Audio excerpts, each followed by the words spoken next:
work with volleyball players. Like, what do you think Yep. is the most common issue that people come to you with? A really typical one would be low back tension. Most of the techniques that I use are compressives. They're trying to push metabolic waste out of that muscle tissue and allow fresh blood to get in there. So they're creating a vacuum. They're pushing fluid out and pulling fresh fluid in. And that blood then brings nutrition and oxygen and starts healing the trigger point issue and starts it releasing.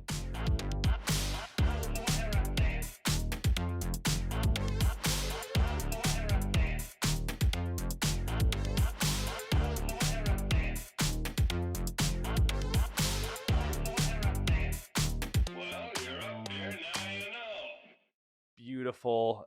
Dude, Tony, okay, hey, tallest podcast on earth. We're back to solve some mysteries, dude. And so in order to solve some of these mysteries, I brought on uh the I don't even want to call you just a massage therapist because you're so much more than that. His name is Tony Poland. The last name is Poland. I want to be clear. Yep.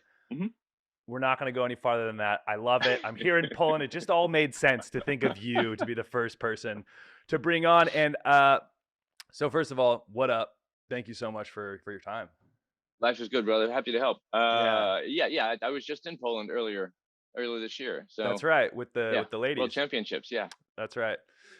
So just really quickly, I would love for you to just kind of explain like how you would define what it is you do and specialize in before I just butcher Whew. all of it. Uh, in a nutshell, what I do is resolve trigger points. That's the knots and the muscles. I have there's a variety of techniques to get to them, to get them to let go. But I beat up on a lot of athletes for a lot of years and was just Mm. as always in search of ways to do it less painfully. And still sometimes trigger points are just painful to get released. But I try to use as many neuromuscular techniques as I can come up with. Keep learning more neural stuff to make it less painful, more of a pleasant experience. Well, dude, this is exactly why I brought you in. And I called you like, yeah, trigger point specialist. Like, so just for everyone listening, I wanted to bring in a like massage therapist, a specialist to help me in my dummy brain understand like what is actually going on. I think there's this huge, and just before we get into kind of some of the nitty gritty stuff and some of the hmm questions I have, Sure. um, the reason I just want to give you a little love, the reason I thought of you too is like I've had plenty of like in quotes massage therapists, and I met you through Team USA. We were very hmm fortunate enough with Team USA to have a massage therapist who comes around a couple times a week. So we have them kind of on deck to help out with the soreness of athletes and the issues that we have. And you were the first person I thought of because you're just such a good dude. And when I think about you, it's like, I've had plenty of experiences where you go there and it's like, I have some pain in my shoulder. Okay. And then they just work around the shoulder and they send you off and maybe you come back a week later or whatever. And you were someone right away. It's like you go into Tony's room. He's already got the energy like, oh, what's up, Taylor? Like, how you doing? And then he's got that tool belt, baby, of just like 1,000, like the wild west of massage. You got like 1,000 different tools and stuff. And we had great conversation about life too. Yeah. Like you're such an amazing person. And like, so I feel so grateful really to have you hopefully help us dive into some of these concepts. That's awesome. Thank you, sir. Thank you, dude.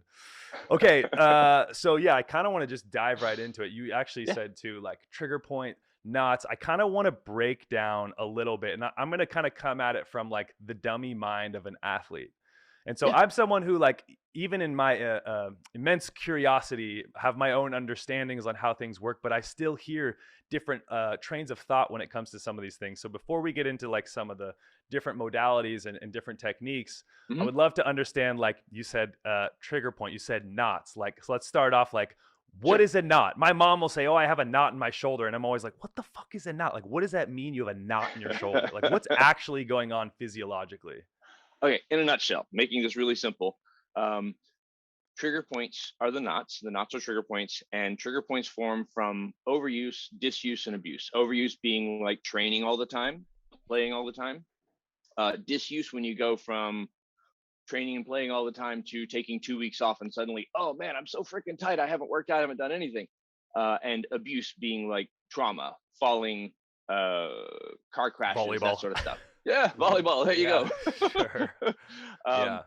so overuse, disuse, and abuse, they form trigger points. The trigger points are a chemical imbalance between where the nerve attaches to the muscle, and instead of sitting and waiting for a signal, that nerve is actually leaking the neurotransmitters to that muscle, and just the local little bit underneath that attachment is always in a knot, always pulled as tight as it can go.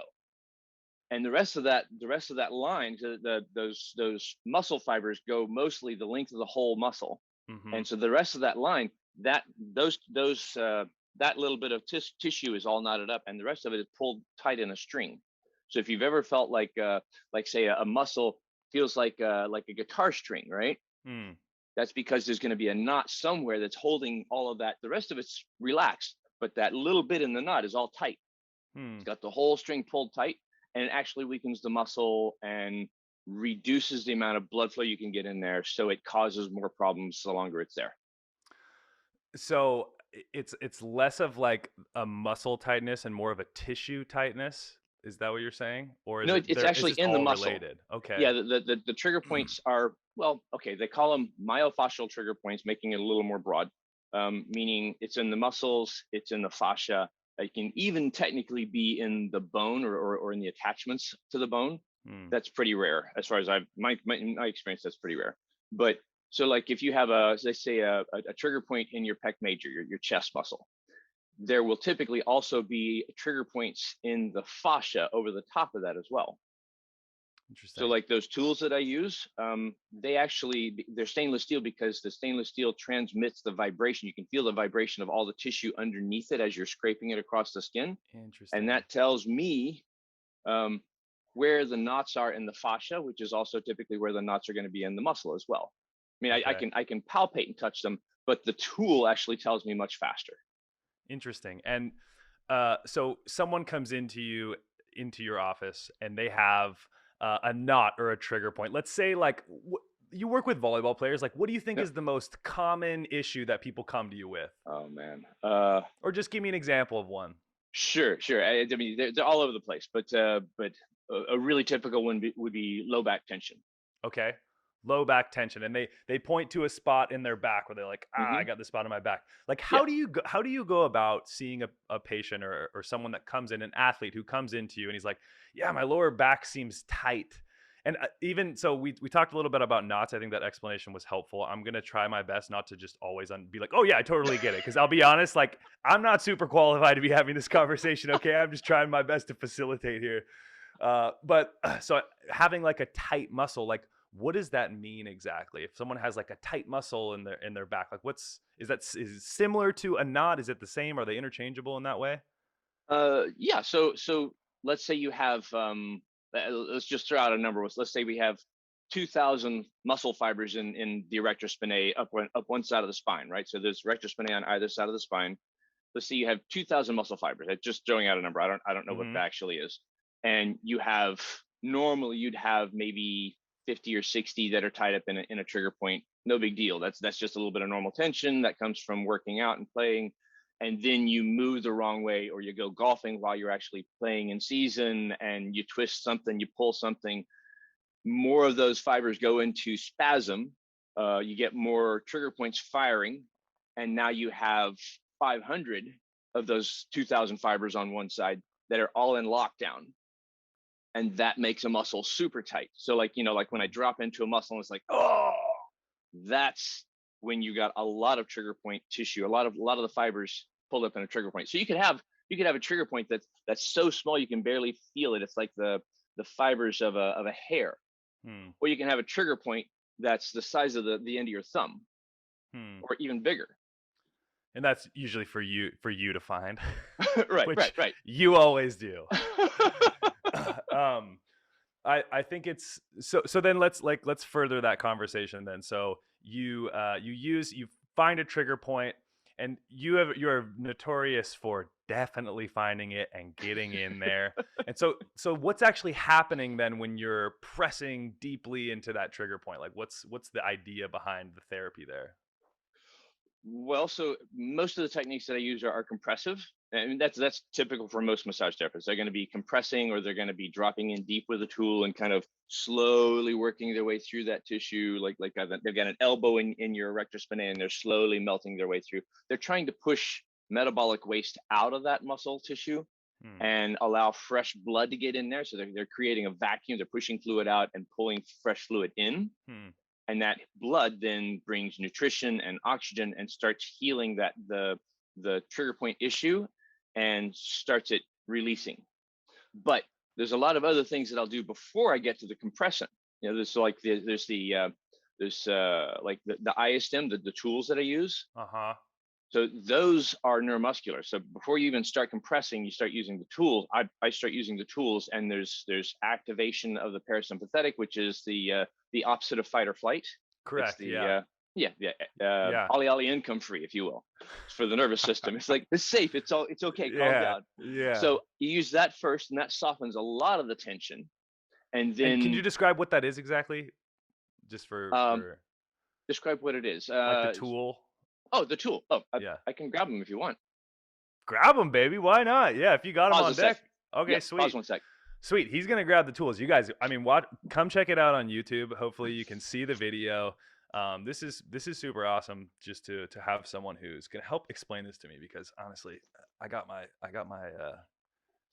thoughts, dude. So I'm excited to dive deeper in with Tony here. I got thoughts. Can you hear me the whole time, Tony? I wasn't sure if you could Yeah. hear me or not. Yeah. Yeah, Yeah. dude. I can hear you. I'm so excited. I have some just like interesting thoughts. That's cool that you brought your tool belt. Let's see you Yeah. strap it up, baby. Let's go. Look at that thing. Yeah, boy. So typical tools, a lot of them are shaped similar to this. It's a solid stainless steel tool. Do you want the technicals? You want to keep it simple? You can keep it simple. Okay, Yeah. keep it simple. So this is a single bevel. This is a double bevel. This is hollow stainless steel, so it actually transmits the vibration much more clearly. I can feel a little bit of what's happening underneath. This I can feel a lot of what's happening underneath. And this is from the Rock Tape Company. Cool stuff. Yeah, I've heard this stuff before for sure. Yeah, when you say vibration, like what do you mean vibration? Well, so like say you strum across a guitar, right? Uh-huh. Then you create a vibration, which Sure. then makes a I noise. got you. So the vibration now of the actual muscle fibers. yes, the muscle fibers and the fascia. Okay. So like say if the muscle is it's going this way, and I go down through here, I'm actually strumming across the fibers of the muscle itself. So in the fascia, so you get the skin, then you got a layer of fascia that wraps around everything. Hmm. And like I said, the fascia will form knots over the top of the trigger points in the muscle. Hmm. So the fascia actually has little tiny smooth muscle cells. They're spread all over throughout the fascia, and they will contract wherever there's trigger points underneath. They will contract as well. Hmm. So then when you go down through here really slowly and very, very gently, very soft, it actually, I can feel in those spots where there's a knot underneath, where there's tight tissue, I can feel the vibration of those smooth muscle cells in the fascia as I go across it. But with this tool, it's much more sensitive because it's very thin stainless steel. So it actually, I can feel a lot more information of what's happening underneath. Interesting. And you don't even need like a microphone. You're just so in tune, dude. I freaking love it. So when I first started doing bodywork, I was a rower, and my hands were like leather. They were super tough, very, very thick calluses, and yeah, just awful. Yeah. So you can't do bodywork with rough hands, and you can't row with soft hands. So I had to give up rowing for bodywork. But now my hands are so sensitive after 23 years doing bodywork, Sure. super sensitive. And then I also I'll use a comb and go over, like say, my elbow, which kind of wakes up the brain to those neurosensors, and actually makes my elbow more sensitive or my fist more sensitive, those areas that I don't use as much, so that they're very sensitive. I can feel what's happening underneath them as well, because they're typically like really, really dumb, dead, not very sensitive areas at all. Yeah. Okay, quick question for you. I feel like the old classic thought that I had heard a long time ago was always massage like from the extremities to the heart. Is that bullshit, or is that like, Nope. No? What's the idea of that? The idea of that is that, and it's actually the same with foam rolling or using the stick. The idea is that you have a heart that pushes blood out, and then the muscles have to pump the blood back up to the heart so it can continue pumping. It actually doesn't have much of a suction pull. You have to push that blood back up to the heart, and that comes from muscular contractions. So there's little one-way valves in the veins between the bone and the muscle. So you got these little veins that run up, back up towards the heart, and they get Mm. bigger and bigger as you go up. And there's one-way valves. So the muscle will contract, it'll push blood up, and it falls back down against the one-way valve. And then it pushes on further up in the next contraction of a muscle. Oh, wow.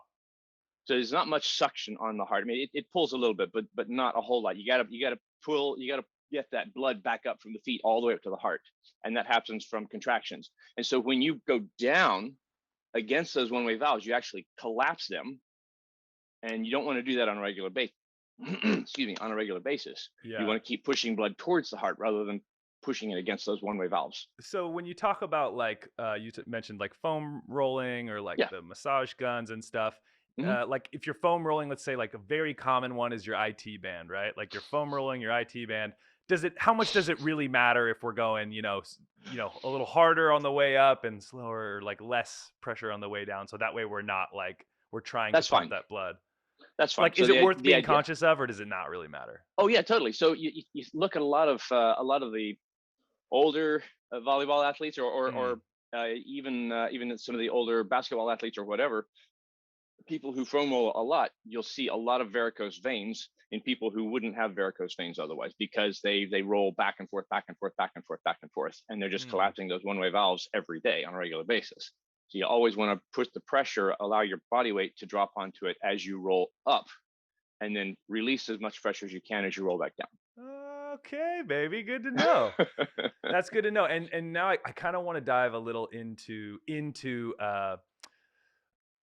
self help for those athletes who are overseas and maybe they don't trust their massage therapist. They're not lucky to have a Tony in their town. Like when you see foam rolling and you see massage guns, dude, if I'm being completely honest, I haven't been using them as much because I've become more skeptical.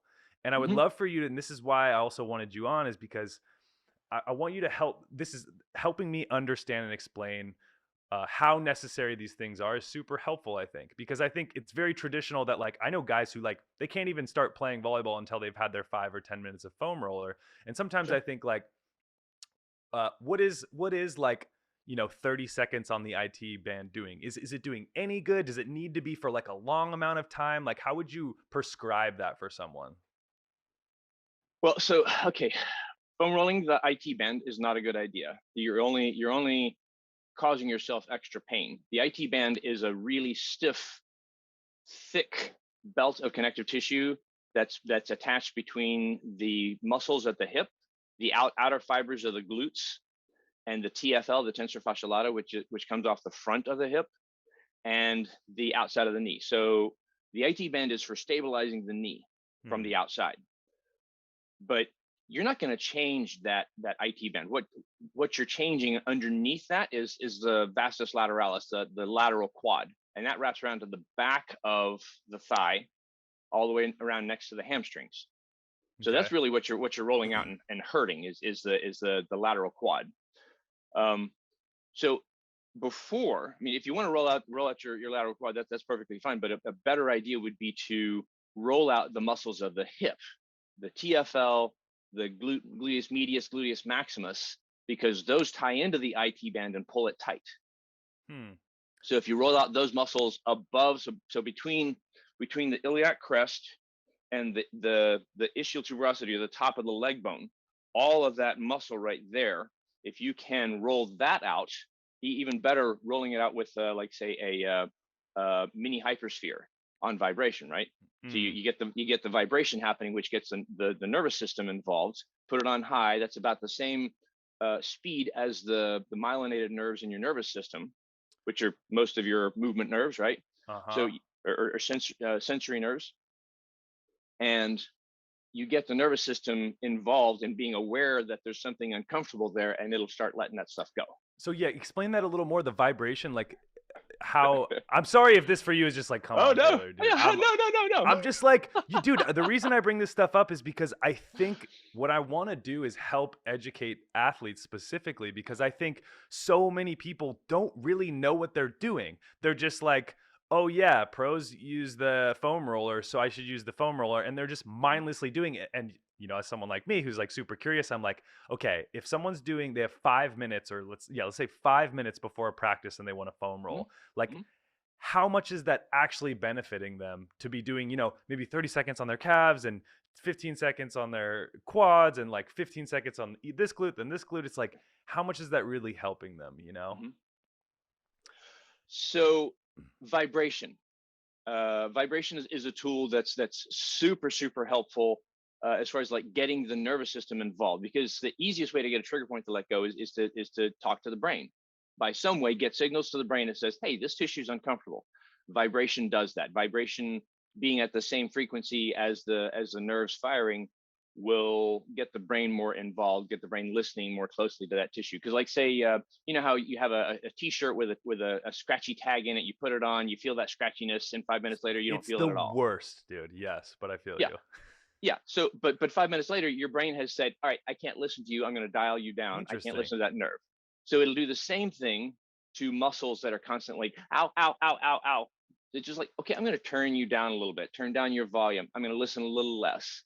And as it does that, it actually over time will actually decrease the amount of motor control that you have as well.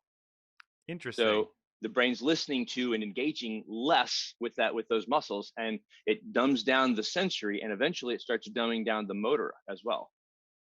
Well, I wish I had better control of that. Whoever the hand is inside of me is mulling that knob, dude. I really wish Right. I could turn some things It's- down right now. yeah. So actually that's something that I'm studying called Z health, and Z health is all about figuring out what's preventing the brain from staying involved so well, and then finding a neuron that's really close to that, because neurons that live together fire together. You fire up this neuron, get it firing better, and all those neurons around it start firing better, and so then you Mm, wind up with better neural motor control and sensory as well. mm. So that's where the combing comes from. Sure. And do you think, like, what's the, because you don't just do like trigger point therapy. You also do like, do you also, cuz you know just getting off topic a little bit. I remember when I was working with you, you didn't just do your trigger points and have all your tools and do stuff and then see you later. You also left me with like movement exercises to Mhm. things I could do at home. Like, Yep. how important is that combination of things, and not just like, oh, well, if I just do foam rolling for 10 minutes, that'll clear this problem? Or like, how important is the movement part of it as well? Super. You have to, well, just like you have to do some kind of a warm up, especially as you age. You have to do some sort of a cool down. And cool down usually involves static stretches.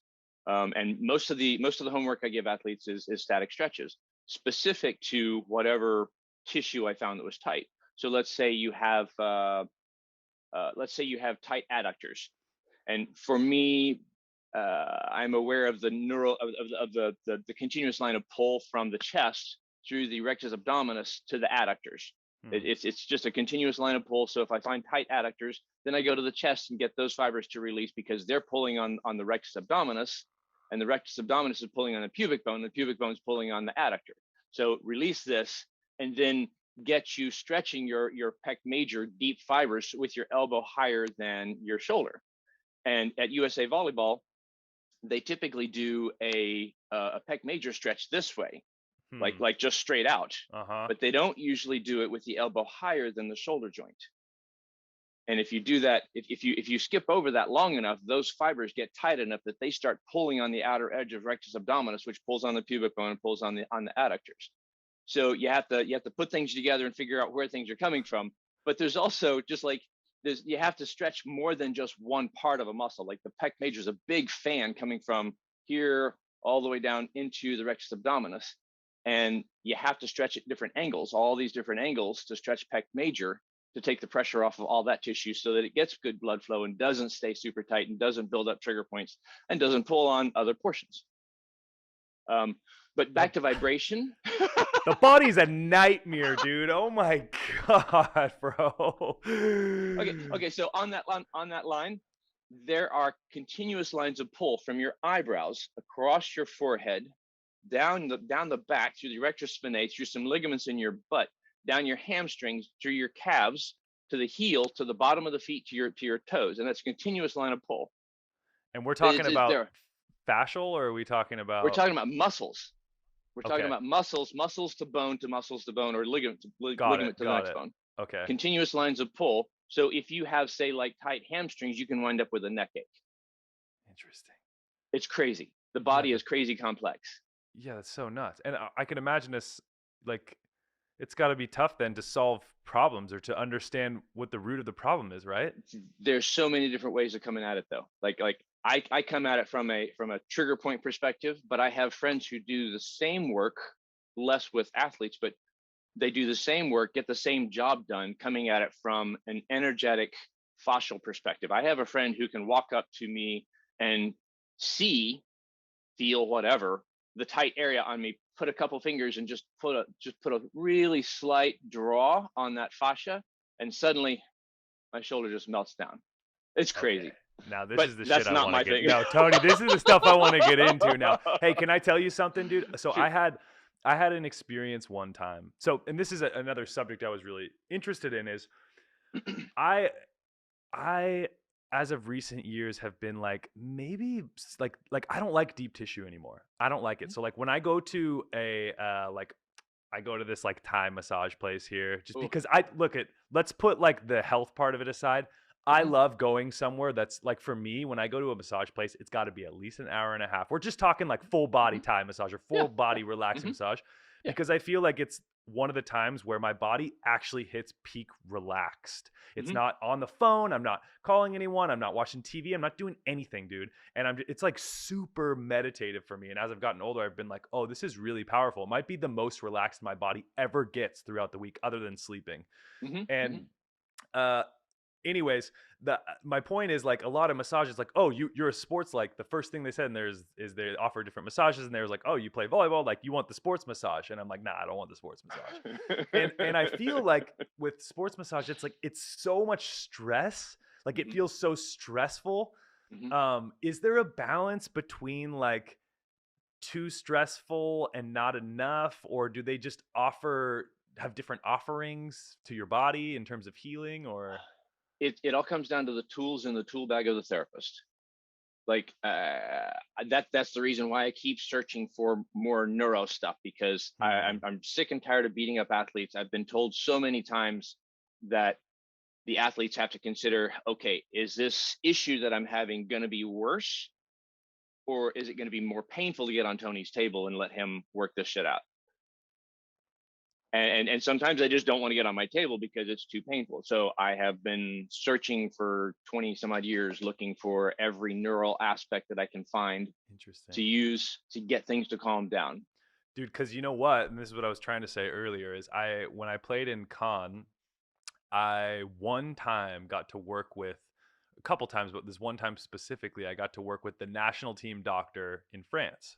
Hmm. And he was in Montpellier at the time. And I went there and he had such, first of all, he didn't speak like amazing English. So we didn't have the best conversation ever. Yeah, yeah. But because of that, we didn't talk. So that was the first thing. We didn't really talk.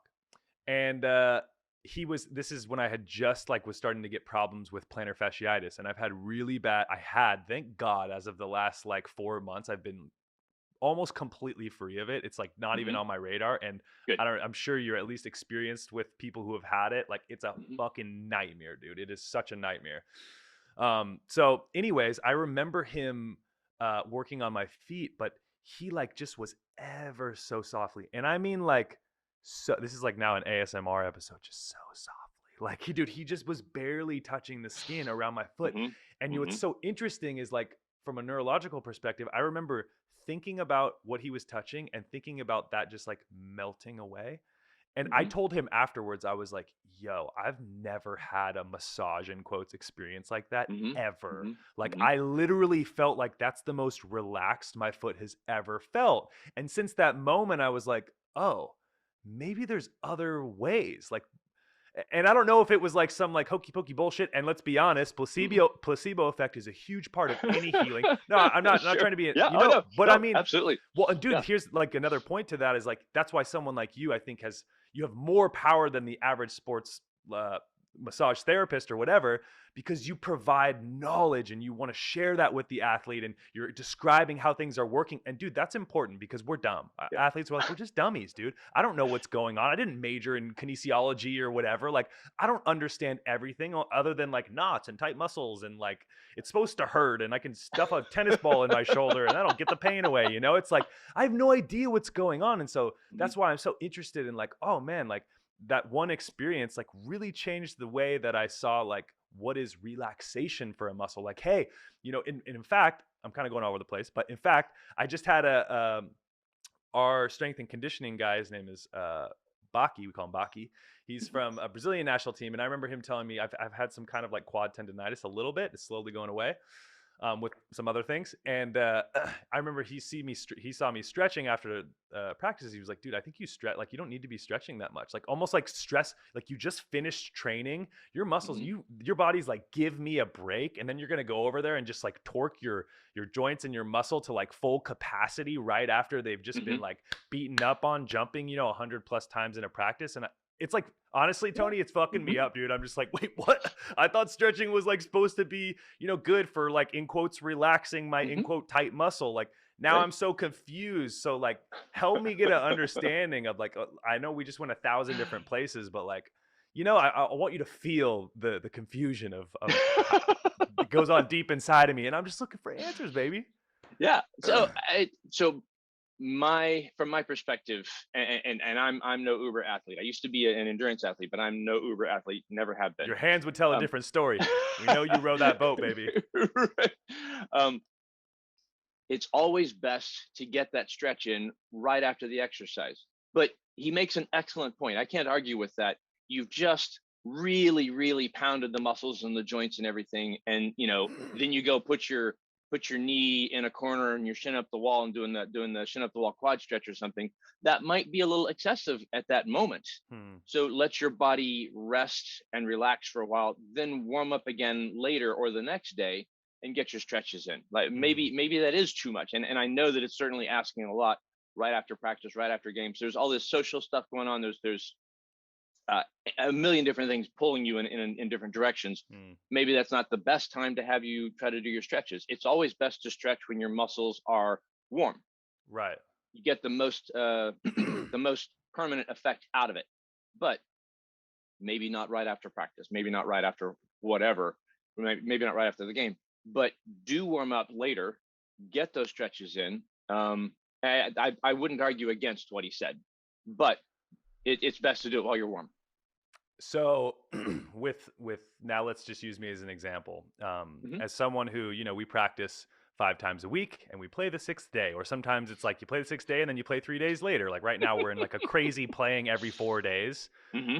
It gets really hard as an athlete to know what's too much and what's not enough, right? Like if I Hmm. have quad tendonitis, I'm like, okay, my focus changes a little bit. I need to make sure I'm doing these dripping in these extra things to give that some special attention that it needs, Right. whether that's recovery, whether it's through stretching, whether it's through massage, whatever it is. And sometimes it gets really hard to know, like, you know, I just jumped 120 times in practice, and now I have my weights coach telling me like stretching it's too much. Like, and you brought up a good point though. It's like, can you find ways to drip them in maybe throughout that night or the next day with Right. the idea of still trying to create some warmth in the body or in that Yes. desired area before just putting it Yeah. in some like headlock of a stretch. Yeah. So let me um, throw this out there. One of my most durable athletes I've ever worked with. Do you know Kelly Kalinsky? Or if you've heard of Kelly Kalinsky? yes, She's I a have. beach Yeah. athlete. So Yeah. yeah, incredible lady, incredible athlete. She was a gymnast as a kid, and she has a warm up routine and a cool down routine that varies as she needs. If she has something that starts tightening up, she adds in an extra stretch for that. But she has a regular routine that she does to keep her body open for warming up and for cooling down afterwards. And she is, I want to say, religious about it. I've actually recorded her going through her routines because she's amazing, and I learned so much from what she does. But she so seldomly has an issue. Like I see her on, or have in the past seen her on a regular basis, and she'll come in and say, just a leg flush. She's had 4 tournaments in a row, and she's like, just a leg flush, no big deal, nothing hurting. Yeah. Whereas other athletes are like, oh my God, oh my God, oh my God. Yeah. Because she's so durable, because she does her regular routine and she adjusts it a little bit. As you were saying, she adjusts her priorities, but she has her regular routine that keeps her body open, and she's very, very low stress. Can you describe me a little bit? You don't need to like name off exactly everything she does, but the concepts maybe of this routine. Sure. So she's looking at, like, in her warm up routine. I actually have a video of the whole her Oh whole wow. warm up routine down in Cancun last year. But she has a routine where she starts warming things up and just moving, and then she starts getting into a little more specific, like spinal twists, specific hip openers, specific shoulder openers, specific activators for certain muscle groups that don't fire as or don't warm up as easily. She just I would have to go through and look at it, but she does a lot of, like, lunges, twists, thread the needle, lots of stuff. Then let's do more like this. We'll use me as the example, okay? Hmm. Not that this is not my therapy with Tony here, but just we'll use me as an example, okay? I got a little bit of quad tendonitis. I actually have like a little bit of like maybe a hip impingement potentially, like kind of some Hmm. hip stuff, all on the right leg. That's what's going Hmm. on with me. Okay. Yeah. Hmm. I got, I don't know, 15 minutes before practice starts, before we do Okay. our team warm up, where it's like 5 minutes on the ground, doing some groundwork, and then we slowly Yep. start moving, and then it gets more Hmm. aggressive. Right. What would you recommend for those 15 minutes? I would do some. So most people do the dynamic walking, like quad stretch, doing dynamic stretches. They take a couple of steps and they pull up a foot, and they take a couple Right. of steps and they pull the other foot. That's great for like normal stuff. But when you have an issue going on, you need to be a little more specific. I would go into, the shin up the wall quad stretch, right? Mm-hmm. Okay, so I would go into that, but I would only hold it for like 2 or 3 seconds. Each time you come up right into the stretch, hold it for 2 or 3 seconds, come back out of it. Just So slowly being dynamic with it a little bit. yeah, exactly, exactly. And every time you come up, you'll be able to go a little further. You just go a little further, hold it for 2 or 3 seconds, come back out of it. So static stretching, holding those stretches for a longer period of time, is bad before activity, because it actually makes those muscles a little weaker for about an hour. Can I just Yeah, interject really yeah, quickly? yeah. So Please. I remember someone told me one time to think about the muscles like a rubber band. This is actually how he Hmm. described it. And he said if the Hmm. rubber band gets stretched too much, it doesn't have that same snap. What do you think when I say that?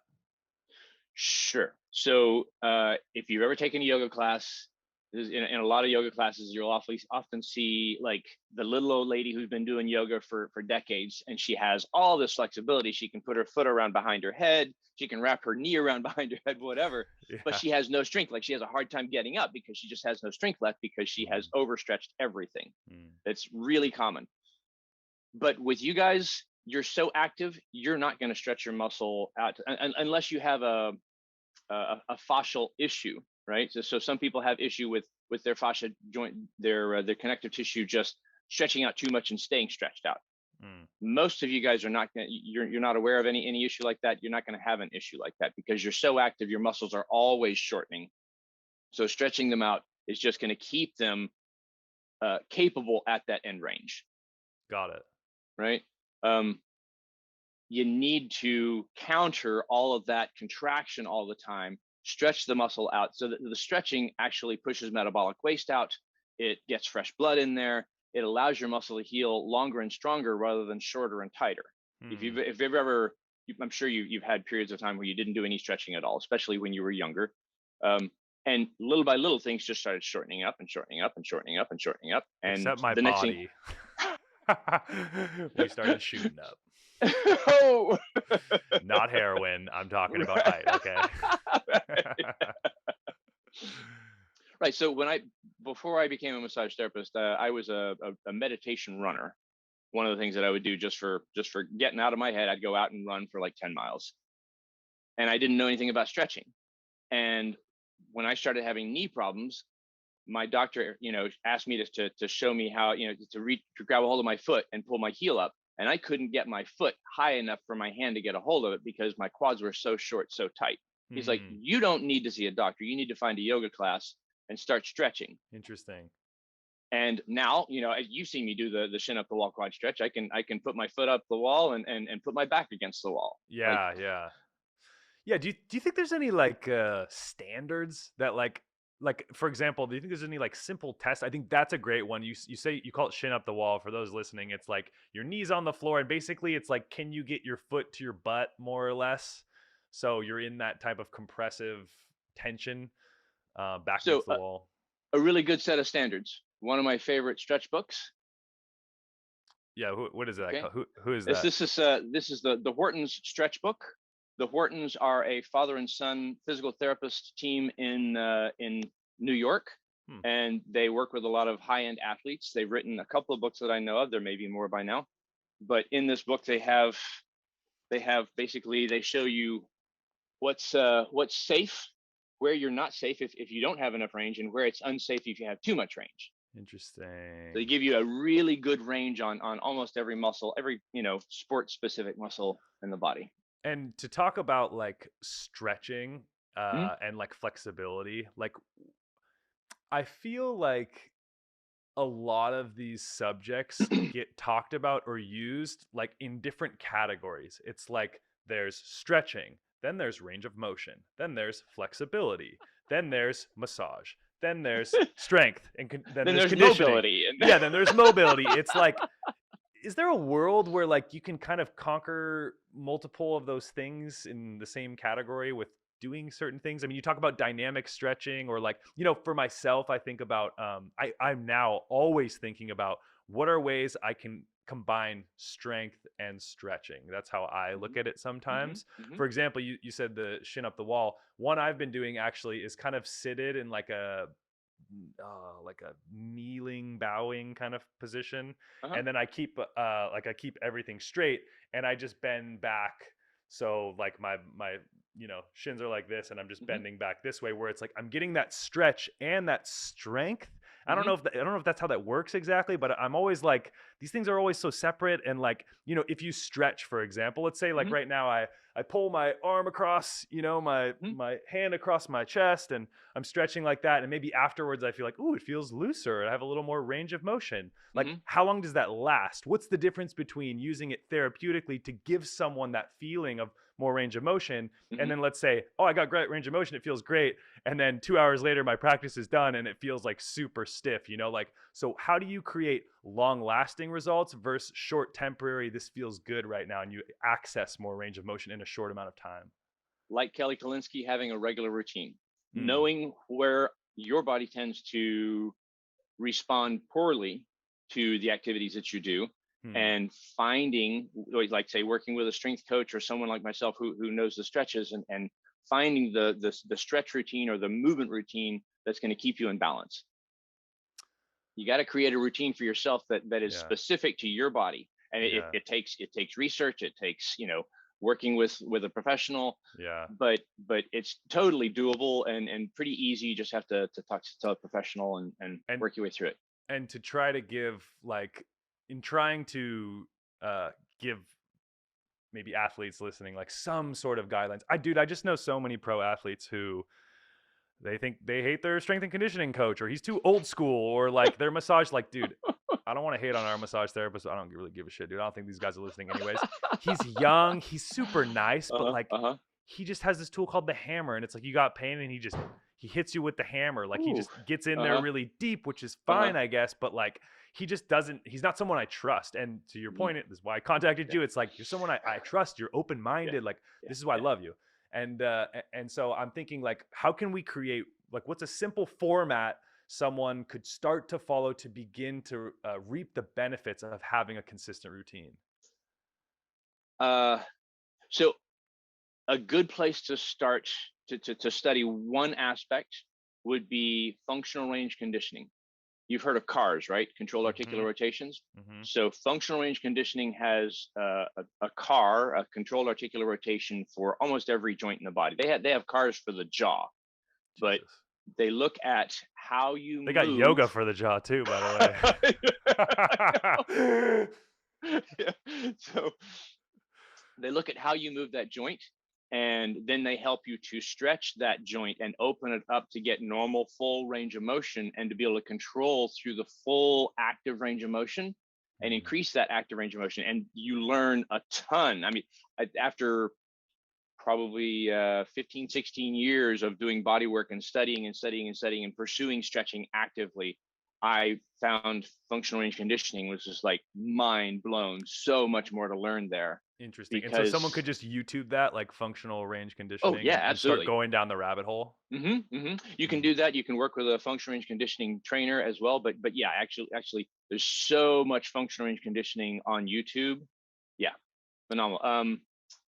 Hunter Fitness would be the first one that I would recommend as far as functional range conditioning on YouTube. Hunter okay. Fitness, he's phenomenal. He's like crazy bendy and super freaking strong. Hmm. Talk about the like the perfect balance between strength and range of motion and mobility and control at end range. All that, he is phenomenal. Hmm. I'm gonna have to check that out. I'm always, dude. On one hand, I'm like, oh, I gotta check that out, and on the other hand, I'm like, just another add it to my nightmare that goes on in my head of like, you got guys like the knees over toes guy. You got, Yep. your traditional strength and conditioning. You got, I mean, I feel like I've learned so many different methodologies. Man, I get like so lost. And what I love about what you said Mhm. is the reason that I forgot her name. The reason she has such a good, give me her name real quick. So Kelly Kalinsky. the reason that Kelly Kalinsky has such a healthy body in part sounds like whatever it is that she does it consistently. And I think Consistency. consistency for sure. And I think that's sometimes the hardest part. It's right. It's like, well, I don't really care about stretching until I got knee pain, or like, I don't really care Yep. about strength until I feel weak, or like, I don't care about range of motion until all of a sudden I've had shoulder surgery. And now I'm like, oh, now range of motion is like, God, what I would give for some extra range of motion, or like, Yeah. Yeah. it's like, and so I think that's a part of the message that I'm trying to share with athletes too, is trying to better understand that no matter what you do, just dive into something and start doing it consistently. Like, Mhm. go check out this functional whatever and just like go dive into it. What was it called? I don't even know. There's too much going on. Functional range conditioning and Hunter Fitness. Okay, go check out, functional range conditioning and Hunter Fitness, and like see what they got going on, and then like go get lost in that, but yeah, I was just thinking about, and I think about the players who I think have been most injury free in my Team USA on the men's side, at least, is what I can speak on, is like Matt Anderson, David Smith. Mhm, Who are the mhm. first two guys in the gym? Matt Anderson, David Smith. Like, those guys are always there an Yep. hour 45, an hour, really an hour. Like, Matt Anderson's there an hour early, bro, Mhm. and he's doing whatever, like tons of different little things, all really light. Sometimes take a barbell, do some whatever, like Yeah. pretty light. And I guess maybe there's something to it. you know? So I know we kind of like, I keep trying to push this a little bit, but like, okay, I just really, I hope athletes can leave here with like really like taking something. That's my goal. That's sort of who I'm speaking for, hopefully. And so it's like, all right, first thing, like, I think a fair thing to do is show up to your training 30 minutes before it starts. I think that's fair. You don't need to be there an Mhm, hour if you don't feel like you mhm. need to. But dude, out here, especially like Poland and France, everywhere I've been, Italy, like, they're showing up like 10 minutes before training starts. They put their clothes on, play a Yeah. little short Yeah. court, and it's game time. Yeah. So in your opinion, if you got 30 minutes, let's not even be specific. You probably have some knee pain, you probably have some shoulder, maybe whatever, doesn't matter. You Mhm, got mhm, 30 minutes. What mhm. are some things you can do up until training starts? Well, so Like you talked 10 about minutes of foam rolling or whatever, right? Like, let's sure. start breaking that down a little bit into what you think is optimal. Well, you mentioned the massage guns, right? So the massage guns feel great. They get a little bit of blood moving, but they don't really do anything unless you use a little bit of technique in it. So Hmm. there's two ways to use technique with a massage gun. One, you go into a stretch and you find those trigger points, find those sore spots. You probably already know exactly where they are. Sure. You go into a stretch for that muscle, and then you hit those trigger points with the massage gun just for a minute or so. That again brings the nervous system into it. The nervous system realizes, hey, that tissue is really unhappy. Let's let that go. You get maximum blood flow really quickly. You get the tissue that's opened up and ready to fire. Okay, Okay. or you position yourself so you can get the vibration into that tissue and then fire that tissue a little bit. Like I mentioned, using the mini hypersphere in the hip. Hmm. So you lay on your side, the side that's bothering you.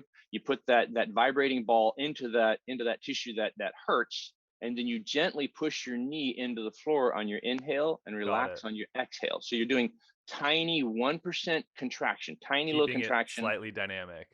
Yeah, but Yeah. the idea is that you just want to contract the tissue that's aggravated, and the brain says, "Oh, that's unhappy. I'm going to let that go and use a different fiber." Hmm. So you get the brain involved there, get that tissue to let go. Now you get fresh blood, loose tissue, ready to fire, ready to go. Okay, you brought up a really interesting thing, right? It's like you can do that before training to hopefully loosen those tissues and allow you Hmm. to access more of the Hmm. proper muscle fibers to Hmm. then contract those muscles and joints and do different things as you're training. And Yep. then training finishes and you're like, well, now we're back to tight again. I feel like it's this constant battle of like, oh boy, I feel so relaxed and now I feel so loose training at the end of the training and now you're like all stiff and then it's like trying to get relaxed again and then stiff and it's like this Hmm. constant yin and Hmm. yang of like stiff and relaxed. Hmm. Um and I think about and I think we have a good idea for those listening. I think there's a good idea of doing some active like specifically targeted kind of foam rolling with what we had discussed earlier or using the massage gun Hmm. dynamically a little bit, doing some Hmm. sort of dynamic stretching that might be specific to your needs. And then when you prescribe like a stretch, let's just go with like a post game cool down to you is also Hmm. similar dynamic, or can it be more static? You had mentioned static maybe post Static, training. static post. And So what's your recommended time frame for certain positions?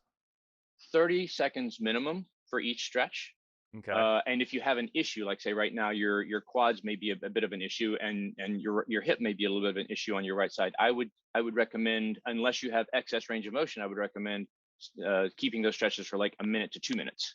And you know what, dude? That's what I started doing. And I'm not saying this cured my plantar fasciitis, by the way, but I started after every training, I would do a minimum and normally just Hmm. at 2 minutes, I would have a timer and I would do kind of like the slant board calf stretch, Hmm. basically. Hmm. And I would do like leg straight slant board calf stretch for two Hmm. minutes on each side religiously. And I don't think it hurt the problem. I actually think it might have helped. Hmm. Remember how I mentioned that continuous line of pull, right? Hmm. Continuous line of pull, you from your eyebrows to your toes. So tight hamstrings and tight calves pull on the heel and actually pull the heel up, and that pulls the Yeah, bottom of the foot taut. So you got to stretch not only the bottom of your feet, but you got to stretch your calves. You got to stretch your calves with your knee straight and your knee bent, right, because there's two layers of muscle there, and you right. got to stretch those hamstrings. All of that adds into that plantar fasciitis issue. So let's talk about when to be aggressive with massage and maybe when to, because we you discussed also that like, yeah, massage can be, let's say in quotes, traumatic when it Yeah, is like yeah, psychologically it's yeah. doing a lot for sure. And Hmm. I've been sore from massage before. For days, It- absolutely, for yeah. sure. And that's what makes. And so now I want to think about like let's use the basic professional format, which would be more or less a game, on Saturday. So it's like 5 days of training, and then game day, and then the next day is like an off day. That's the week, let's say. Hmm. When would you throw in those? And let's say you got, I don't know, some chronic knee pain or some chronic shoulder pain or something. When do you throw? And with the shoulder pain, it's the classic like back of the shoulder. That's that trigger point, baby. Hmm. That thing Yep. gets in. You know how to get in there. Posterior So deltoid. Yep. yeah, so I'm thinking like where do you drip in the more maybe, hey, let's go Taylor, go do that deep tissue massage, get some of that work in and save the like lighter, more relaxing stuff for this day or like, massage like before a game, is that a bad Hmm. idea? Like deep, and we're talking like more long sessions and not Hmm. necessarily your targeted dynamic foam rolling or massage gun stuff you might do at Yeah. home that's a Uh-huh. little lighter. So coming into competition, you have two options here. You have tight tissue that's limiting your motion, limiting your play, and hurts during the game and distract your brain, pulls Mm, you out of the zone. mhm. Would you rather be slightly sore going in, or would you rather have that constant limitation in your brain pulling you out, pulling you out, pulling you out, pulling you out of the game? I would prefer to do a deep 30-40 minute session to resolve whatever it is that's locked down, so that you get some fresh blood flow in there and that muscle will move better. And you have a little soreness left over, yes, but you can actually move during the game. do, do you find with a lot of your treatments and players you've seen, because you've been doing this for so long, Even though you look like you're 25 years old, you've been doing this forever, dude. There's no, I mean, look at that mohawk you got right now. You kidding me, dude? You keep it spirited, baby. We see the tapestry in the back for those of you listening. He's got the sweet kind of like hippie piece tapestry in the back, and he's got the sweet haircut. Um, but wait, I actually completely lost my thought, dude. You distracted me. You distracted me with your youthfulness. Shit. What was I going to say? What were we talking about? Trigger my memory really we were quick. talking about getting body work before going into competition. We were talking about bodywork before a competition. Yes. Yeah. Okay. What I was going to say is, in your experience, when you do like a session with someone who maybe has like, I have some, let's say quad pen or like patella tendon pain is like very Hmm. classic. Or Hmm. let's Hmm. actually, I think the most easy to understand example would be shoulder pain, Sure. because it's easy to know where the trigger point is for shoulder pain, back of the shoulder, you know? And so I think like, okay, and you're like, hey, we got a game tomorrow. And you give me the conversation just like you did. And do you find that athletes have that kind of like next day feeling instantly like a lot of that pain is gone? Does it take multiple sessions? Like, while you do have that magic healing power that we all know, I'm curious, like how long do some of those treatments take, especially when they're continuing to do the thing that poisons their body with shoulder pain, you know? Right. It's most of the time it's really very temporary. I've had lots of athletes come back and say, "Man, that was it. There was no more. It was completely gone." And I love that. But Hmm. most of the time, it's a temporary response. We get that tissue to let go if you do the homework.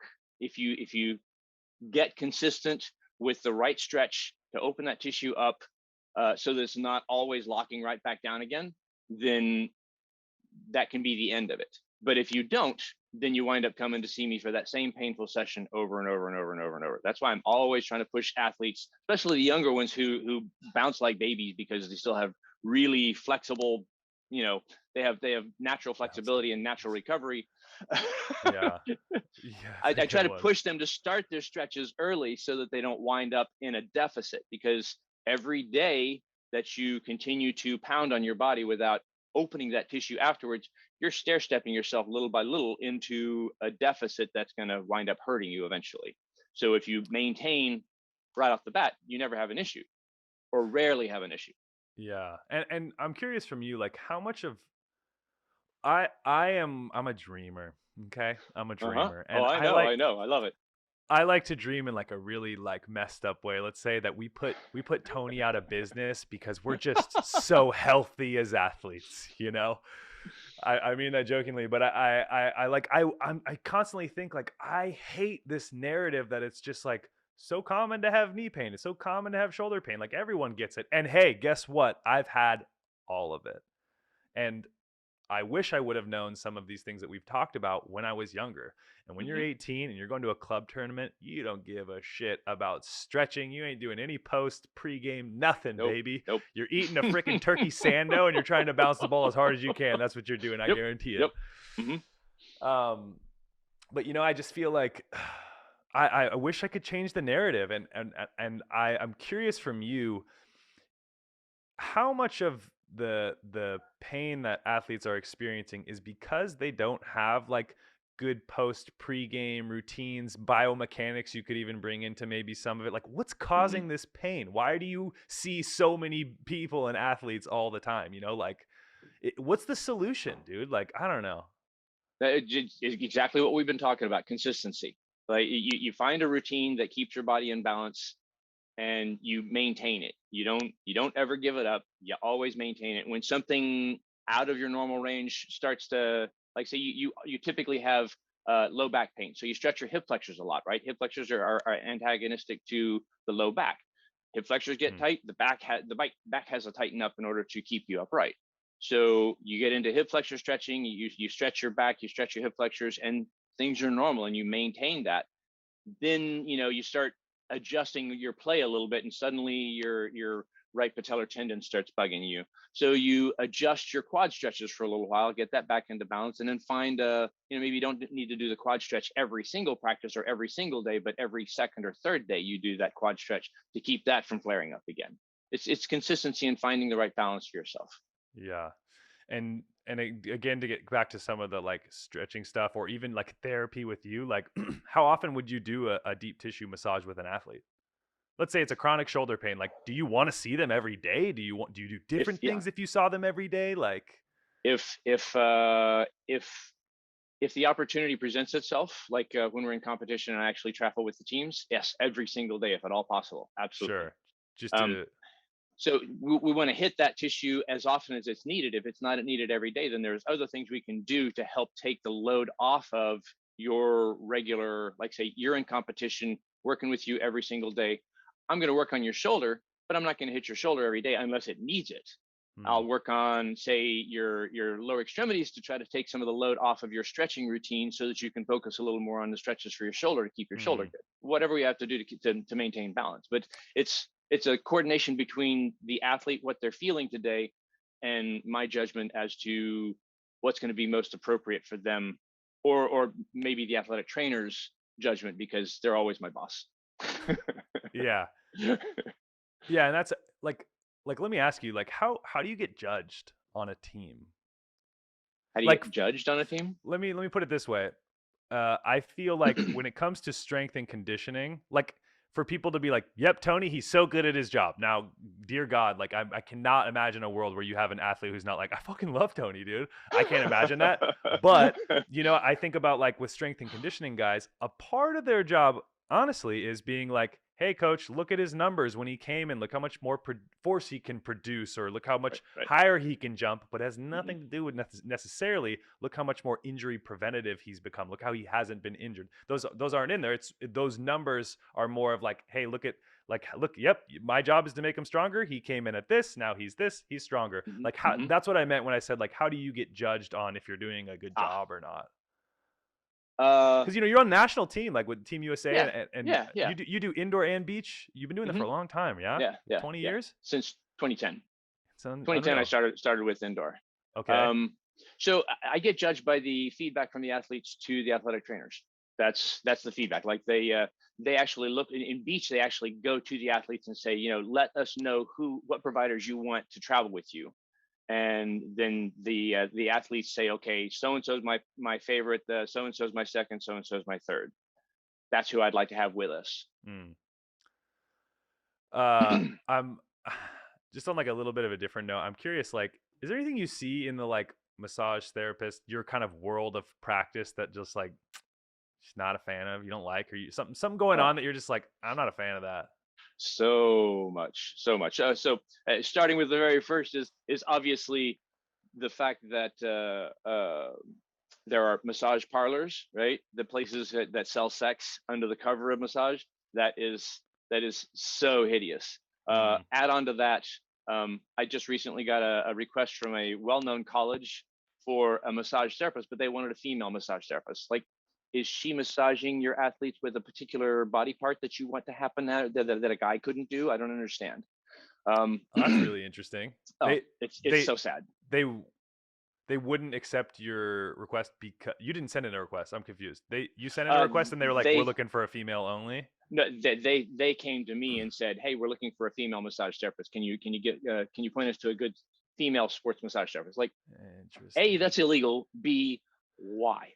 Dude, you know what, bro? If I'm being honest with you, I see that shit all the time. Actually, Yep. especially more in Europe where like guys don't want the guy masseuse, actually, is what I Mhm. see. And I always find it like so hilarious, where I'm just like, dude, what? Like, what do you care? Like, what do you care at all? I don't get it at all. from from the position of a gay man, they're afraid they're going to get a hard on during the session. You That's what think they're you petrified they're think going to get a so? hard on during the session. Yeah, absolutely. Oh, dude, I love it. Dude, honestly, I feel like I've never, maybe one time, dude, you know what, actually? This is a terrible story, but one time I'm like, this is going to make you so mad, but I'm like, I love like shitty Chinese massage parlor, like downtown Chinatown, Uh huh. like, Uh huh. like Lion Spa or like Uh huh. whatever, like that to me, it's like, it's like $30 or something. And like I Yeah. told you, it's like Hmm. when I go there, I'm not asking for sports that just make Right. me Right. relax. Like, Yep. play with my fucking head. Like, I love when they do the cheeks Uh-huh. and the Yeah. eyebrows. Like, Yeah. oh, I eat it up because no one ever touches my face, Uh-huh. like I never get that sensation and I love it.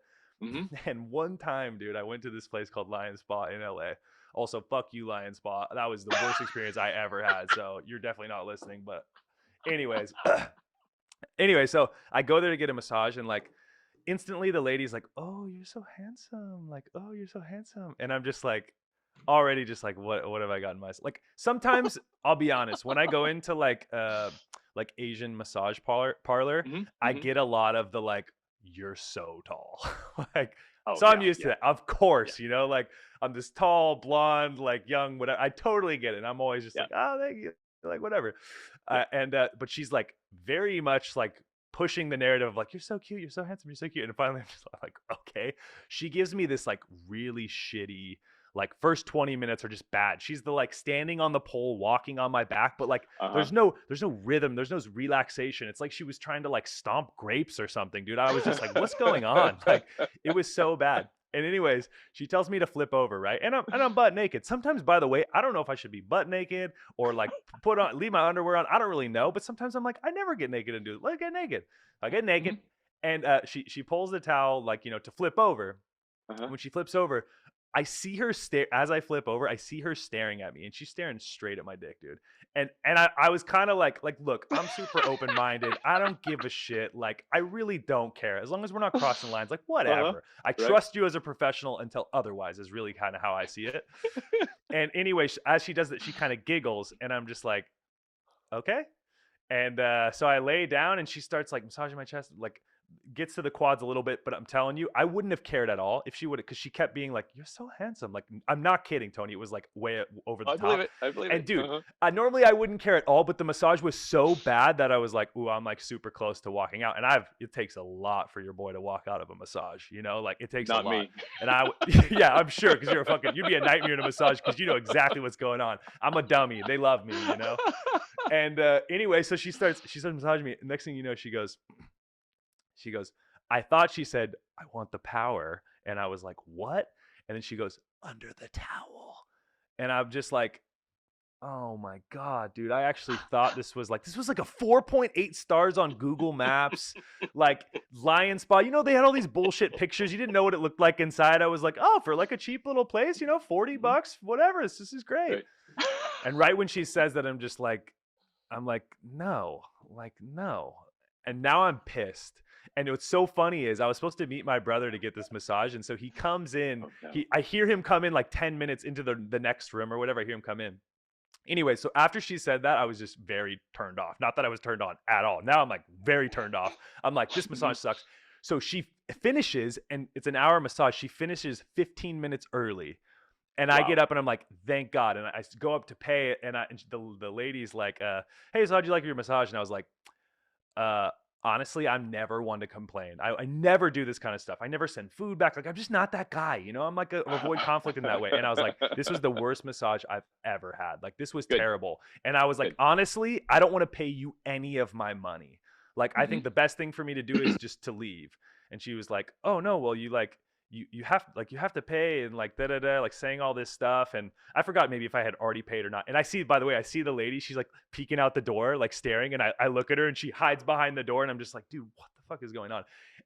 My brother, meanwhile, is in the other room getting a massage. They can hear me like not yelling, but just being like, Yeah. I literally said, "Hey, I didn't know it was this type of massage place.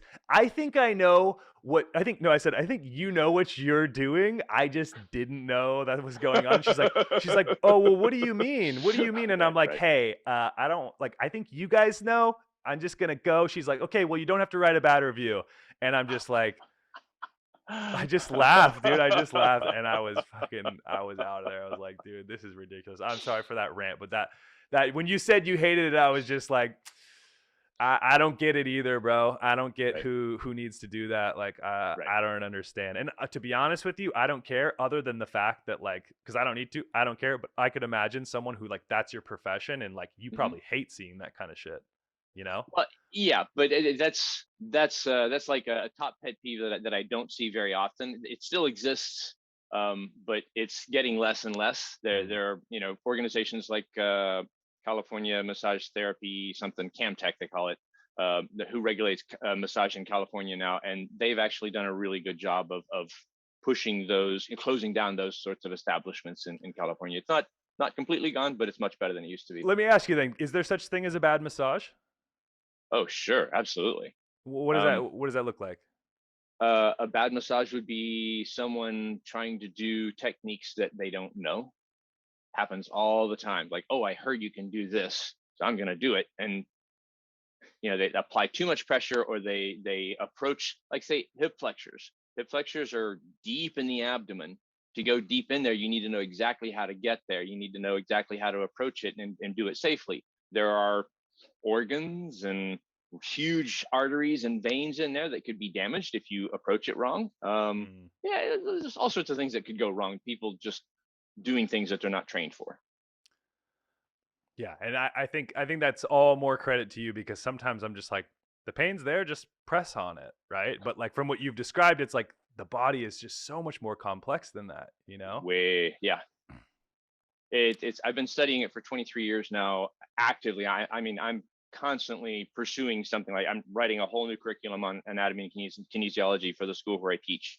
Wow. Um, and I'm constantly digging up new information. I'm learning while I'm writing a simple anatomy and kinesiology class, but there is no learning everything about the body. You could study, I could study the body for the rest of my life, and I wouldn't learn everything that there is to know about the body. There's so many different ways to approach any issue that you have, Uh physically, energetically, spiritually, yeah. all these different ways that you can approach things. There's techniques where they turn anatomy on its head and don't look at what a muscle does to move it. They look at what a muscle, the forces that a muscle applies when it's tight versus when it's Interesting. loose. Interesting. It's like, it's crazy. It's just all sorts of crazy stuff that people come up with different ways of looking at the body and effectively changing the patterns that we have to make life better.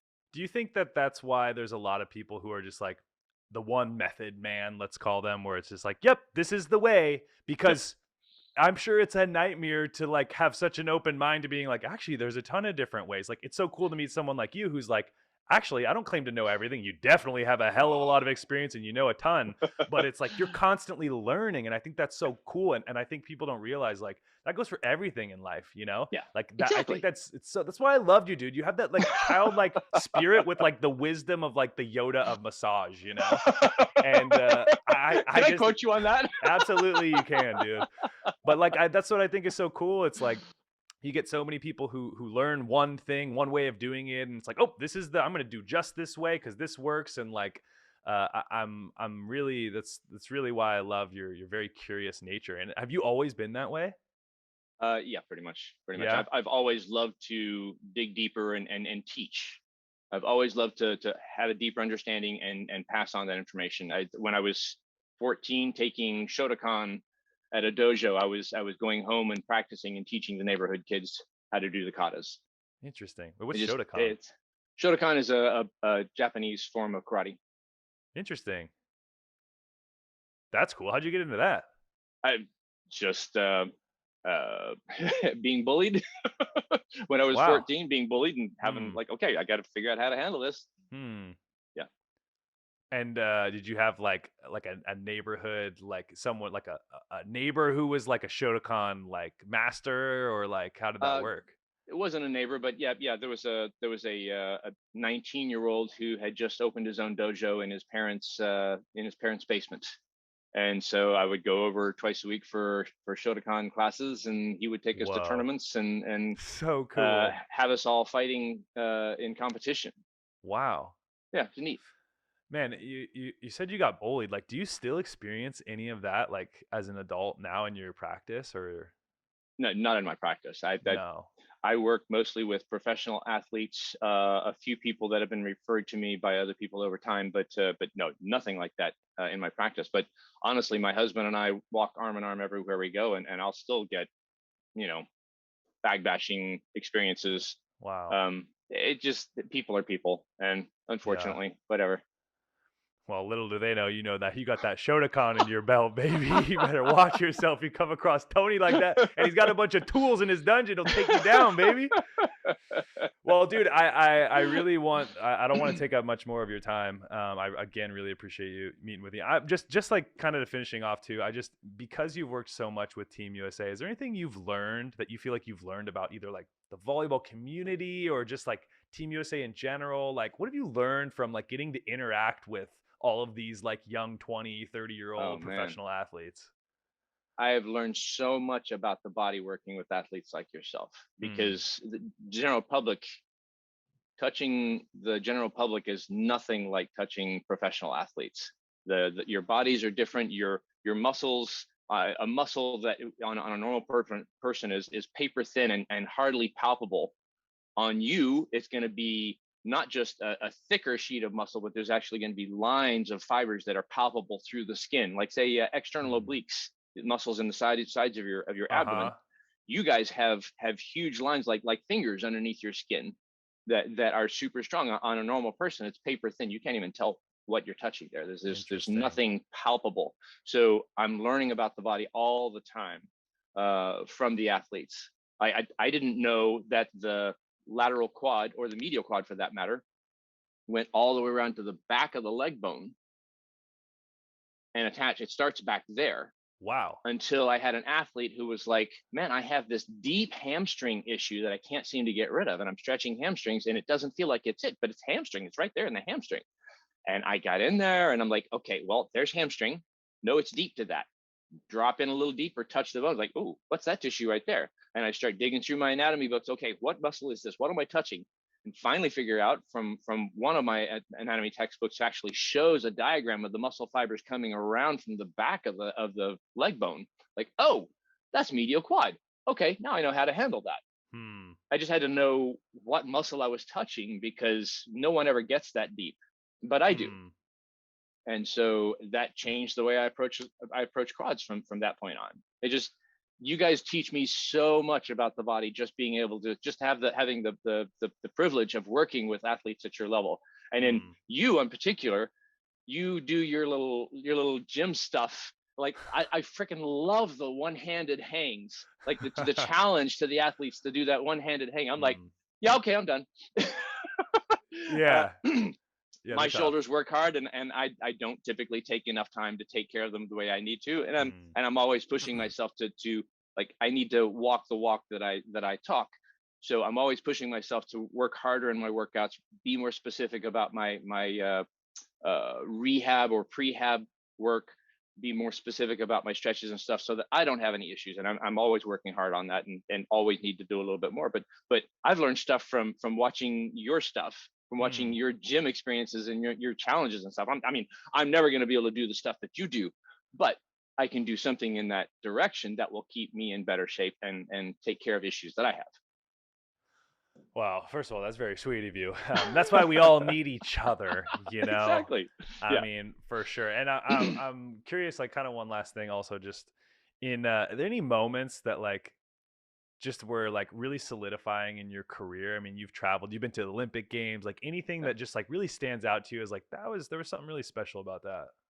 Oh, last year, being on court uh, when April and Alex won their gold medal, Mm. and when the women's team won their gold medal You in were there for Tokyo. both. Yeah, I was there for both. They That's actually amazing. indoor asked me to stick around after beach left, because I went with beach, and just kind of worked a little overflow with indoor. And then there were several injuries, and the indoor team asked me to stick around and stay and continue working through their match. And that was that was an incredible high that I will never forget, because I was Wow. also in London when the women took on the same team. Women took on Brazil for the bronze. Was it bronze? Yeah. No. I think it was bronze. I'm forgetting. Don't No, be no, no, no. It embarrassed was a either gold way, medal. Tony. I have no It was a idea, gold bro. I'm medal match. so So bad at they took following on they took volleyball. on Brazil, and Brazil won. And so Mm. this time they took them on, and we won. And Mm. that was such an incredible experience. And having the credentials to get down on the floor to celebrate with the team was just it's something I'll never forget in my life. Yeah. Yeah, that's so cool. It actually makes me think too. Like, do you have like is there like a, because like players, professional players overseas, or like national team level, it's like you all kind of know each other. You have like your little communities. Like, do you get that with other massage therapists? Is there a lot of kind of like angst a little bit, or is it like, are you guys really collaborative? Like, is there a community of you guys? Uh, there are I have close friends that I've worked with over the years, but there are not that many that I respect Hmm. because they don't educate themselves beyond, most of them don't educate themselves beyond whatever they got to certify them to touch. And as far as I'm Hmm. concerned, your education begins the day the day after you get certified to do whatever it is that you do. You're Hmm. the basic education to do what you do is just the minimal necessary. And then if you want to be anyone, if you want to go anywhere, if you want to do anything with that career, you have to continue educating all the time. And most people don't bother with further education unless it's required by their certifying board. Why do you think that is? People are lazy. People are Yeah. lazy, and I've worked with people who had 300 hours of training and just did circulatory massage and nothing else, and they didn't want to learn anything else. That was as far as Hmm. they ever wanted to go. Like, okay, bye. Yeah, I, that's crazy. I love people who pursue more education, and it's absolutely amazing. It's mind bending to see people at the table doing things that I don't know. I'm like, ooh, what is that over there? Tell me what you're doing. What are you working on? So where do you get to learn? Like, where do you go for inspiration for some of that stuff? I go online, I look for information, and then I pursue whatever education looks like it would fit in my toolbox. Right? Anything that inspires me, that's going to help my athletes more, I'll go take that class. Yeah. I don't care where I have to go to take it. I don't care what I have to do. If it's just a textbook, I'll break down that textbook. I'll sit for months at a time and break down a textbook and dig up everything that I can on it to understand it. If there's not a class I can go take. Well, when you said the internet, I'm like, can you be more specific? Like, where you're just like, you saw a flyer for something, you see someone doing something, like, where are you just like, oh, that's a really interesting technique, or like, So there was I'll give you an example. Many years back, early in my massage career, I was doing chair massage, like corporate chair massage, and there was another massage therapist working next to me who was stopping his session to do a couple of evaluation techniques and do some muscle tests, right? So just like like empty beer can and stuff like that. He was right. saying, okay, this is unhappy, this is unhappy. Let's do this quick test so I know exactly what's going on. I'm like, dude, where did you learn that? What's going on there? What are you doing? What are you getting from this? And he's Hmm. like, well, I can't diagnose because I'm not a doctor, but I took some chiropractic courses and they showed me how to do these muscle tests so that I can determine what it is, what the actual issue is, and they can go straight to that. And so then I can't go take a chiropractic course. Those are, you only take chiropractic courses if you're pursuing becoming a chiropractor. Hmm. So I went to Google and looked for a book on muscle testing and dug that up. I have a couple different versions of that, and I have an ebook version as well, so I can keep it in my phone to refer to on things. And just to test to take a moment and do a quick test and say, okay, well, this is the tissue that's unhappy. We can go straight there. Hmm. Yo, I mean, this is why you're one of the best, bro. I mean, are you kidding me? This is why the common theme that from the first time I met you was just like, oh, this guy's cool. Like, we talked, and you and I have talked about, life, what's going on. Like, it was just, you're so much deeper than just like a guy who gives massage or a guy who will cure some pain. And I just think there's so much to learn from you, dude. This podcast has been super insightful for me on understanding even how I can take some of those things and apply them to myself as an athlete, and just being consistent. I think that's the hardest thing is we don't really feel like we need you until we got pain. Right, right. And yeah, dude, you're the best, man. I Uh, really, Tony, dude, I really appreciate your time. Uh, just want to use this time also. If there's any way people can follow what you're doing, can they come see you? Are you freelance? Like, how can people get in touch with you? the easiest way is through either Facebook or Instagram. Tony's Bodywork, TONYS Bodywork. Okay. That's the easiest way to reach out to me. And I'm always happy to email people stretches or YouTube video links or whatever to help them with whatever they have going on. I'm in Los Angeles, but people everywhere. Always happy to send out information. Do you do like online kind of consulting or anything, or like? Uh, Not necessarily. Sometimes I'll have an athlete like yourself when you're overseas reach out and say, "Hey, Tony, this is going on. How do I work on this? Because the trainer or the massage therapist here is not getting at it," and I'll send them information. Cool. Yeah, that's Well, mostly just people that know me already. yeah, I don't want to open the doors. Everyone go hit up Tony for your problems, but Send them, absolutely, no yeah, worries. I think that's so cool. I think your willingness to want to really help athletes and not just cure their pain. Like that was again, I'm giving you so much love, dude, because I really mean it. Like that was one of the coolest things is like you didn't just like say, "Oh, you got shoulder pain. Well, let me fix that." It's like you were helping me. Everything you did had an explanation, and for someone like me, that's so important. I don't want to just be told like, just like shut up for 30 minutes and let me work on you and dig into your body. It's like you Yeah, help me understand why we're doing this. Here's some things you can do at home. Like it was almost educational. It it wasn't should just be. yeah. uh, the same person who told me your education begins the day after certification also told me that the most important thing that any person working with athletes can do is to give them something to go home with that will continue getting them out of pain, continue that Mm, recovery process. Because mm, this was on the AIDS Life Cycle ride, which is a bike ride from San Francisco to LA, and we have like 2,500 cyclists riding uh, basically 60 to 105 miles a day. wow. And if I work on them and get them out of pain and they go back out and get right back on the bike again the next day, they're going to be right back in the same pain. But if I Mm, work on them and I give them a stretch to keep that tissue happy as they go through their day, then every time they stop, they can do that stretch and they'll be able to ride the whole day and not have that pain. mm. That's what got me inspired to pursue more information on stretching, and then it's just spiraled into everything Do else. you said it's called the like AIDS bicycle awareness or AIDS what? Life Cycle. AIDS Life Cycle. It's AIDSLifecycle.org. It's the world's largest private fundraiser for AIDS services and prevention. Cool. And they distribute the funds between San Francisco AIDS Foundation and the LA LGBT Center. Oh, that's cool. And Yeah. do you race in it or you just do the like Oh no. I was gonna say, bro, that sounds like a nightmare for me to be in that. Like my legs would be done within day one, bro. Well, after 5 or 6 years, I was inspired to ride once, and I did ride. I Oh, rode one cool. year, 2008. I rode every mile, and I will never ever do that again. That was so painful, man. You have to Cycling is train a for it? painful sport. Oh Yeah. yeah, I trained for 2 years for that. Oh, wow. Uh, yeah, but I do the sports medicine team. Oh, that's cool. Yeah. That's really cool. They're lucky to have you there. That's really awesome. And if At people want to learn more about that or be a part of that, they can go to you drop the website. Okay. AIDSLifecycle.org. Okay, Yeah. cool. We'll drop that link in here too as well. And Cool. Yeah. your website. I did see that you have a website. Do you use it or is that like ancient? No, a friend of mine put that together as a placeholder under construction, right? And that was years ago, and I just have not had time to Yeah. like really dig into building that into. He'll put the information in anytime I want him to, but I just haven't given him the Yeah. information to put Well, in. it sounds like you got a lot going on too. All that, Always. and on top of that, you're a teacher and a student. What Yeah. else you got time for? Jesus. Right. Yeah. Tony, you're the man, dude. I really, really appreciate your time, and I hope this Uh, was super helpful for people. this was a ton of fun, and I really appreciate Cool. it. And I love you, Taylor. I really Oh appreciate you, man. dude. You are so much fun to talk to at the table.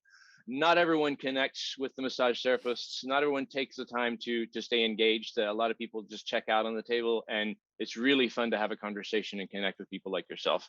And I love what you do, challenging the athletes to get out there and do more stuff than just what's done in the gym. Cool, I dude. love seeing it, and I love learning from it. Oh man, thank you so much. I really appreciate that. Really. Absolutely. All right, Tony, you're the man. We'll Thank see you, you sir. guys next time. Peace.